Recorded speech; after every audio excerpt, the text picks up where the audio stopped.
समत्व भाव का विकास करो। तो विवेकानंद जी अपनी किताब व्यक्तित्व का विकास में इस बात पर जोर देते हैं कि समत्व का भाव विकास करो, किसी पर दया न करो, सबको अपने समान देखो, विषम रूप आदिम पापों से स्वयं को मुक्त करो। हम सब समान हैं और हमें ऐसा नहीं सोचना चाहिए कि मैं भला हूँ, तुम बुरे हो, मैं तुम्हारे पुनरुद्धार का प्रयत्न कर रहा हूँ। साम्य भाव मुक्त पुरुष का लक्षण है। केवल पापी ही पाप को देखता है। मनुष्य को ना देखो, केवल प्रभु को देखो। उस मनुष्य के अंदर में जो प्रभु है, ईश्वर है, उसे देखो। हम स्वयं अपना स्वर्ग बनाते हैं और नरक में भी स्वर्ग बना सकते हैं। पापी केवल नरक में ही मिलते हैं और जब तक हम उन्हें अपने चारों ओर देखते हैं तब तक हम स्वयं भी नरक में होते हैं। आत्मा न तो काल में है न स्थान में। अनुभव करो कि मैं पूर्ण सत्य, पूर्ण चित्त और पूर्ण आनंद हूँ। सच्चिदानंद सोहम अस्मि। मनुष्य को शिक्षा मिलनी ही चाहिए। आजकल जनतंत्र पर, मानव मात्र की समता पर चर्चा होती है। कोई व्यक्ति कैसे जान सकेगा कि वो सबके समान है? उसके पास एक सबल मस्तिष्क, निरर्थक विचारों से मुक्त निर्मल बुद्धि होनी चाहिए।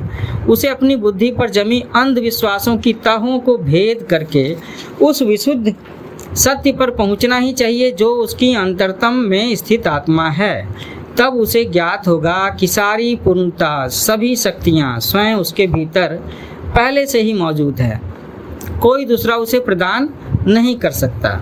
यह भली भांति अनुभव कर लेने पर वह तत्काल मुक्त हो जाता है, समता को प्राप्त कर लेता है। वह भली भांति यह भी अनुभव कर लेता है कि हर दूसरा व्यक्ति भी उसी के समान पूर्ण है और उसे अपने बंधु मानवों पर किसी भी तरह के दैहिक, बौद्धिक या नैतिक बल प्रयोग की जरूरत नहीं पड़ती। वह इस विचार को सदा के लिए भुला देता है कि कभी कोई व्यक्ति उससे निम्नतर भी था, कमतर भी था। केवल तभी वह समता की बात कर सकता है, उसके पहले नहीं। तो इस छोटे से चैप्टर में हम लोगों ने क्या सीखा कि हमें सब लोगों के साथ बराबरी का व्यवहार करना चाहिए। सब के सब हमारे आसपास में जो हैं वो समान हैं। पहले तो उन्हें बराबर मान लेना चाहिए, है ना। ऐसा नहीं कि पहले से ही हम उनके गुण दोष को देख करके उनको छोटा या बड़ा मानना शुरू करते हैं। पहले उन्हें बराबर ही मानना चाहिए। तो इस तरह की सोच भी आपके व्यक्तित्व के विकास में काफ़ी सहायक सिद्ध होगी, है ना। बीच की लाइन से दाएं या बाएं जाना आसान है। धरातल से थोड़ा ऊपर उठना, नीचे उठना, जाना आसान है। बिल्कुल गहराई में सोचोगे तो ऊपर जाना मुश्किल होगा, बिल्कुल ऊपर सोचोगे तो नीचे जाना मुश्किल होगा। समभाव में चलने की बात कह रहे हैं Swami Vivekananda ji.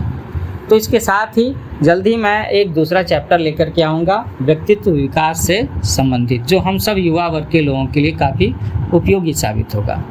So happy learning with new age coaching.